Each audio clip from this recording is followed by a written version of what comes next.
Hello everyone, আমার আরেকটা নতুন ব্লগে তোমাদের সবাইকে আবারও স্বাগতম। আমরা গেছিলাম বালাসরে ঘুরতে। তো তাই যেদিন গেছিলাম সেদিন গিয়ে একেবারে একটু ফ্রেশ হয়ে রেডি হয়ে গেলাম। তো রেডি হয়ে বেরিয়ে যাচ্ছিলাম হচ্ছে লোকাল সাইট সিন করতে। তা ফার্স্টেই আমাদের লাঞ্চ দিয়ে দিয়েছিল। লাঞ্চে ছিল ভাত, ডাল, আলু পোস্ত, 2 রকমের ভাজা আর ফিশের কারি।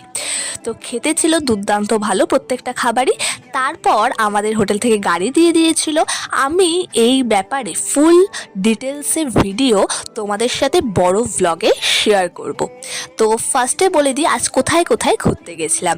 আজকে আমরা ফার্স্টেই গেছিলাম হচ্ছিল ঘুমকুট ড্যাম। সেখানে তেমন কিছু ছিল না।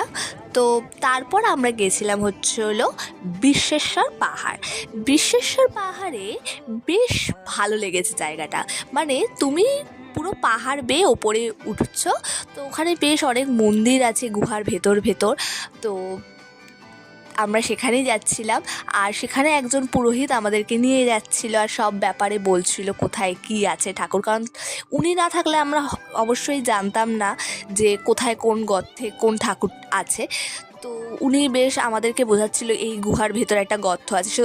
সেখান থেকে আমরা ভেতরে যাচ্ছিলাম, কিন্তু সব কিছুর ভিডিও না ঠিকমতো নিয়ে উঠতে পারিনি, কারণ বেশ অন্ধকার হয়ে গেছিলো আর চারিদিকে অন্ধকার হয়ে গেছিলো। ওর জন্য ওই গর্তগুলোতে যখন ঢুকেছিলাম তখন ভিডিও ঠিকমতো নেওয়া হয়নি। তাও যতটা সম্ভব তোমাদের সাথে আমি শেয়ার করছি। আর বড় ভ্লগে বললাম ফুল ডিটেলসে ভিডিও আসতে চলেছে।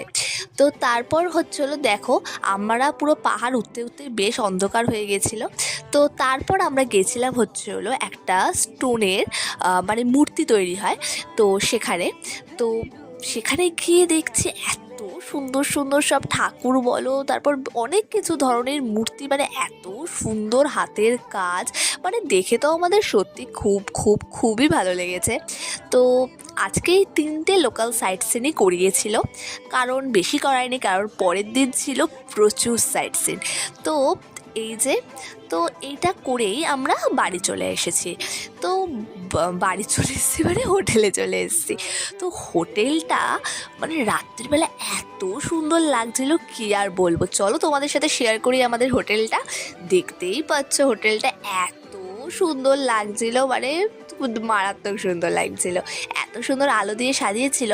তারপর আমাদেরকে ইভিনিং স্ন্যাক্সে এই এত সুন্দর সেট আপ করে দিয়েছে, তার সাথে দিয়েছিল চা, চিকেন পকোড়া। এত সুন্দর লাগছিল ঠান্ডার মধ্যে বসে খেয়ে, মানে কি বলবো। তারপর রাত্রে দিয়েছিল আমাদের রুটি, চিকেন কষা, স্যালাড আর আলু ভাজা। তো এইভাবে আজকের দিন